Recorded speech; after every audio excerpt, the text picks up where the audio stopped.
Hey, it's me, Nalthazar, and welcome to another Magic the Gathering Puzzle Quest video. In today's video, I'm going to be going over what I think is the new most powerful card in all of Puzzle Quest. So, let's get into it.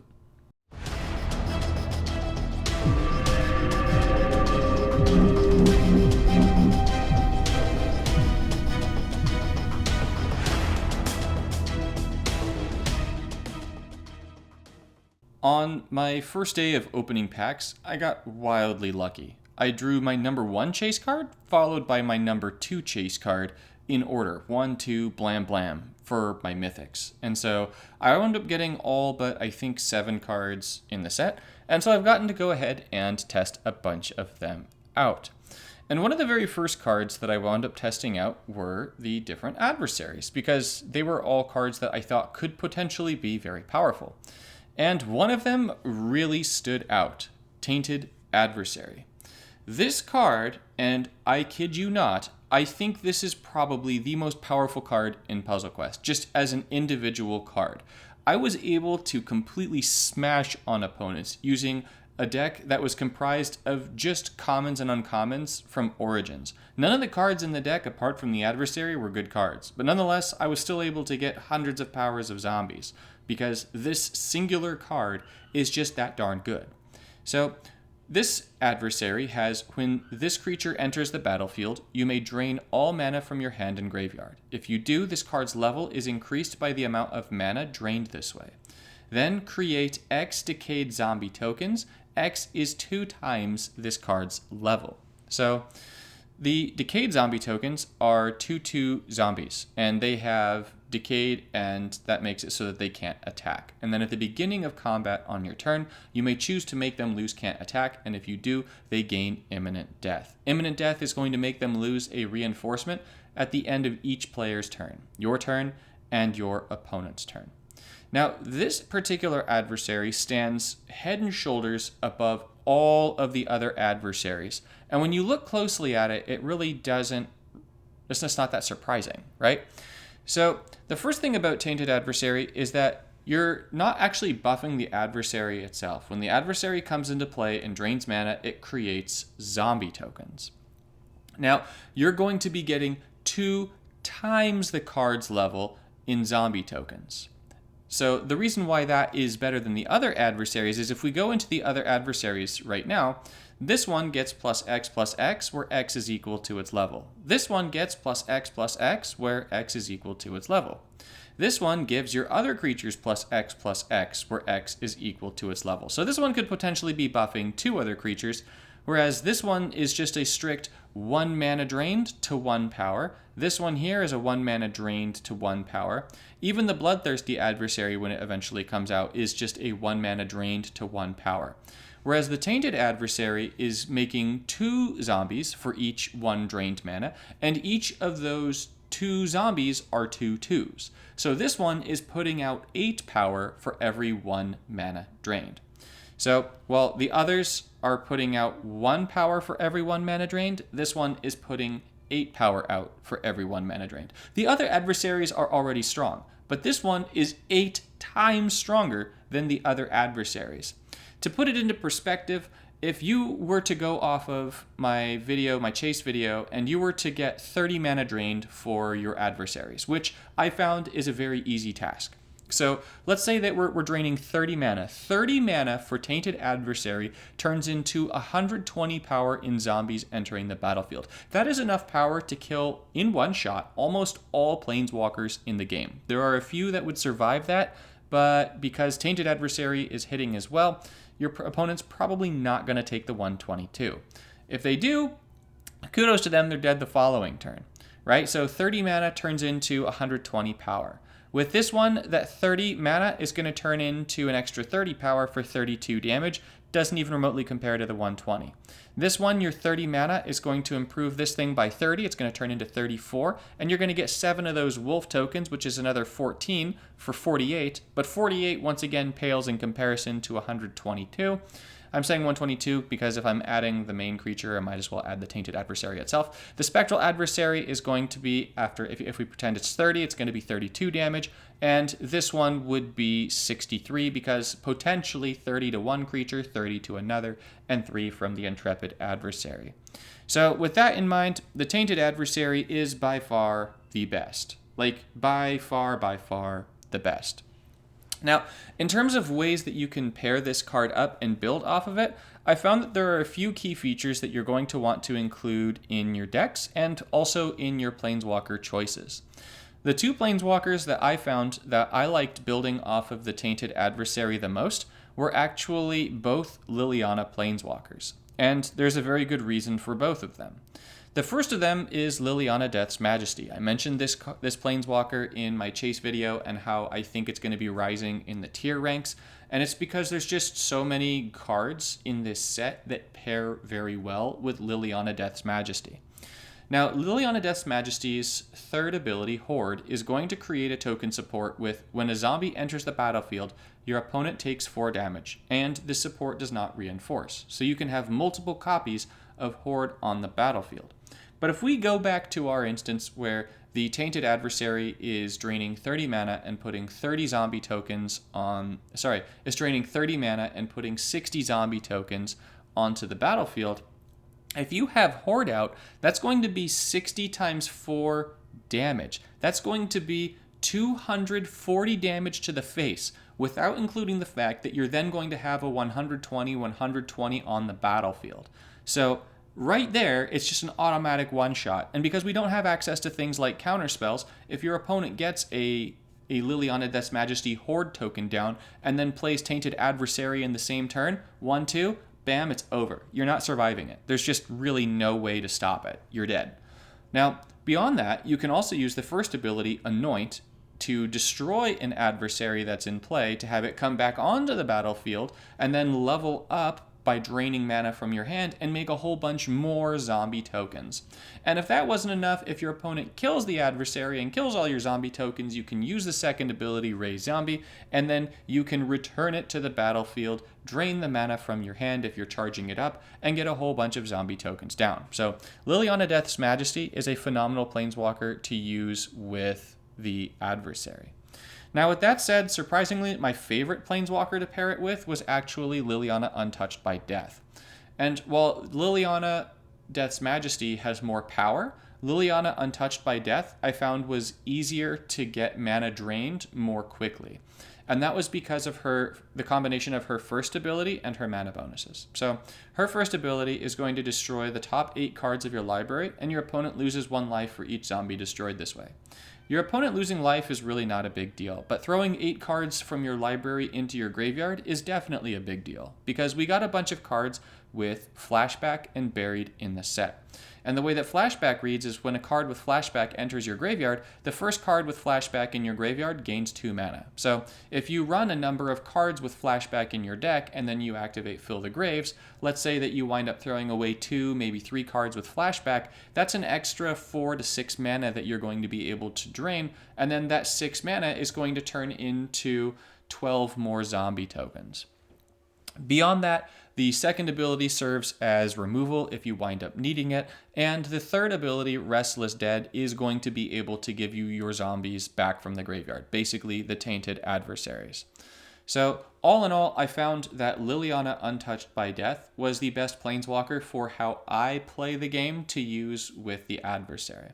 Having that +7 to black was also a really big deal. Liliana Death's Majesty only has a +5 to black, and so when you're running heavy gem conversion, the difference of +2 to your mana bonus is definitely going to be noticeable in terms of how many of those zombie tokens you are getting down. For PvP, I would definitely be using Liliana Death's Majesty, because I love the idea of having a combo that's just going to immediately kill my opponent without them being able to respond to it.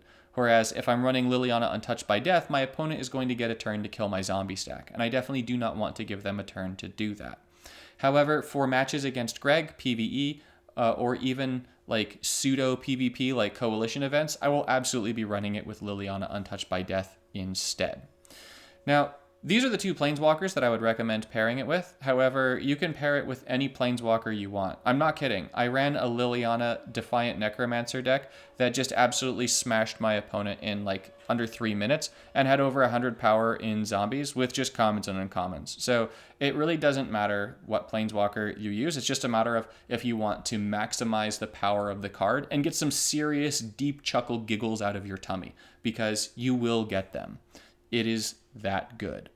In terms of how to build around it card-wise, what you're really going to want to do is to have a bunch of gem conversion in your deck. Fortunately for us, we happen to have quite a bit of Convert Black gem conversion, or really any other gem conversion that you want to run, but there is enough Convert Black that has survived the transition from the old standard to the new standard that you should be fine. Between cards like Great Hull of Starnheim as a common, Crypt of Agadim as a rare that converts 3, Hive of the Eye Tyrant that's going to convert 2, and then our land forming cards that remained from the Zendikar sets, like Hagra Mauling, as I was looking at just support. So Hagra Mauling over here is going to produce a support that's going to convert 3 to black. And then we've also got a very playable Zoph's Consumption, which is a 9 mana, and it's going to make a support that's going to convert 2 to black.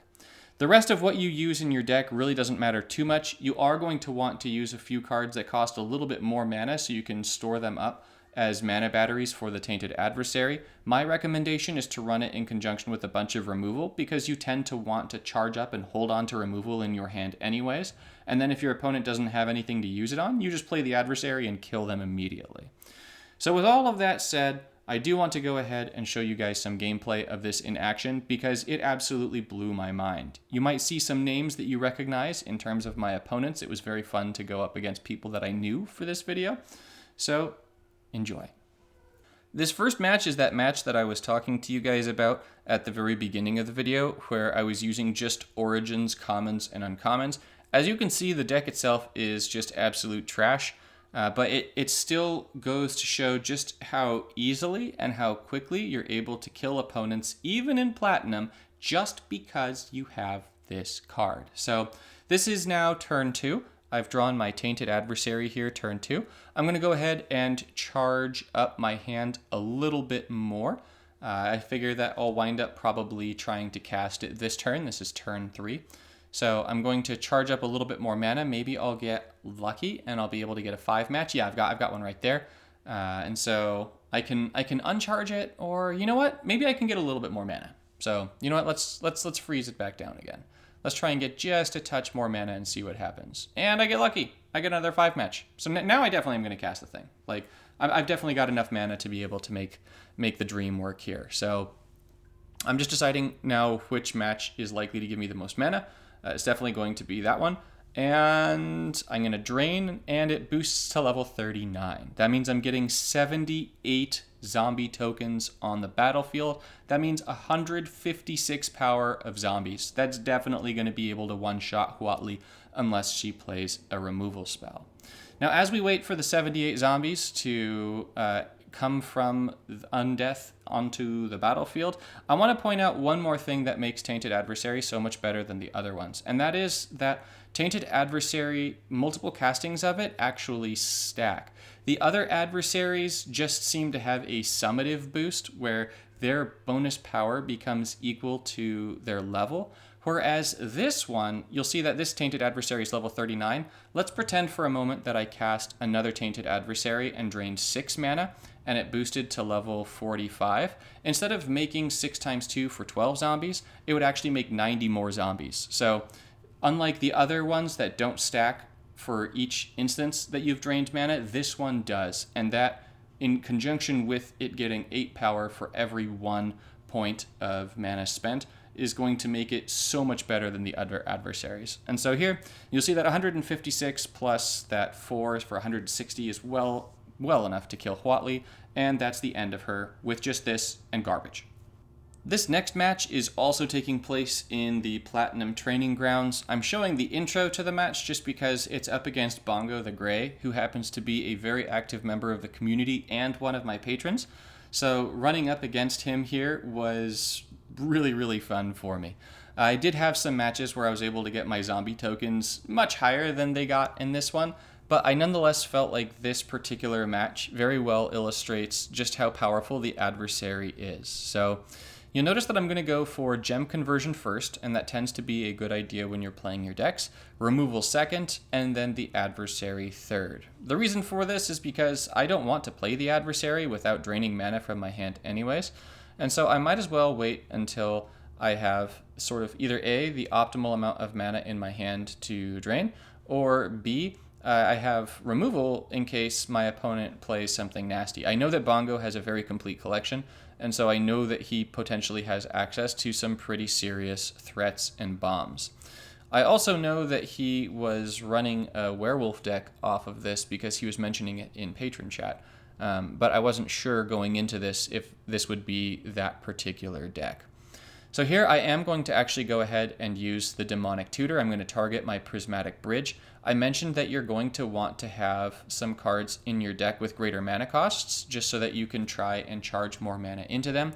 And that is exactly the purpose of the Prismatic Bridge in this deck. So I could actually go ahead and play my Tainted Adversary here if I so chose. I do have a bunch of mana in my hand.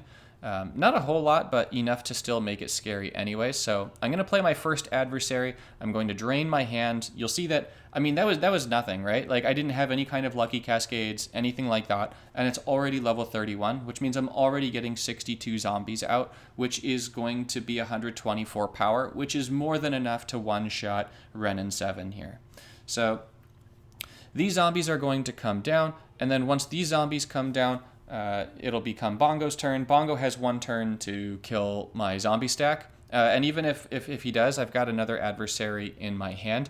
And if he doesn't kill it, that gives me a chance to show you guys that this thing's ability stacks on itself. So this is Tainted Adversary number 1, and we're right there at our 62 zombies. I'm not going to hit confirm there because I don't want my zombies to start losing their stacks on stacks on stacks yet. I have my gem conversion take place. It doesn't actually give me any mana. It doesn't give me any conversion, which is just fine. I'm still going to play the second Tainted Adversary. I really honestly just need it to get me 7 mana, and I've got a white into black match, which is going to be, I think, 11 mana. So that alone is going to let me, for sure, play the adversary and drain mana from my hand. So I'm going to play the adversary. I'm going to drain mana. I've got 5 in my hand. You'll see that that boosts it to level 36. And now I'm going to get 72 zombie tokens for draining 5 mana from my hand, just because the first one came out as a big bomb. And this is part of what makes this adversary so disgusting. Like, if you have just one, that's fine. That's enough to win the game. But if you get multiples, you don't need to drain a lot of mana as long as you've done it once. If you've done it once, that's enough for you to just completely poobah smash on your opponent and then raffle stomp laugh at them. Now, I did not wind up using my Planeswalker abilities here or anything like that. It was entirely unnecessary because you'll see that it's just so easy with just her mana gains alone to be able to get a ton of zombie tokens. So zombie tokens are going to come out, and then I'm going to hit confirm. I am going to let them attack to kill Bongo here, and that's definitely going to be the end of the match. So I reach the loop timer, and Bongo is dead. Bongo, I'm almost sorry. This final match is up against a very sweet and very active lady in my Discord. So if you have a chance to come across her, by all means, give her a shout out. So here with Liliana Death's Majesty, I've gotten really lucky in that I have 2 gem converters, and I also have my adversary in my starting hand. So the idea is that with the gem conversion, and I draw into a second one, that's exactly what Kasmina needed here. So the idea is to get as much gem conversion as I can down. Ideally, I can try and get to my 3rd ability, Horde, before I get one of the adversaries down, and give you guys a really good idea of just sort of how they work together. So I pull Azov's Consumption here. This is also a pretty good pull because I can start charging it up and then get a 3rd different gem converter down on the battlefield here. So I'm going to opt for the double match just because that is going to be more loyalty for me, and I would much rather have more loyalty. I then wind up drawing into a Mox. So this makes it really tempting for me to just go ahead and play everything from my hand, but I actually don't want to play everything from my hand, because if I play everything from my hand, Mox included, then that means that I won't actually have enough mana in my hand to really drain once I get the adversary down. So I'm deciding to keep the consumption here because that is 9 mana, and I'm playing the Mox because that is 6 mana. And then the Mox can also give full mana for just one match, whereas the consumption is going to require that I get lucky and convert into a black gem. So here I'm just checking into my loyalty. I'm 6 away from my third. So at this stage, I'm just trying to figure out if there is a way for me to make a match with the gems and then get both mana and loyalty matches out of it. But there didn't happen to be a way for me to do that. You'll see that Cydrix actually goes ahead and throws down an Old Gnawbone, which is pretty scary. But Old Gnawbone really just stands no chance against the adversary, which gives you guys an idea for just how strong this card is, because Old Gnawbone came down and I wasn't even remotely afraid. So I'm going to go ahead, play the first of the adversaries. It's going to be level 31, which is going to bring down 62 zombies, which is going to do what?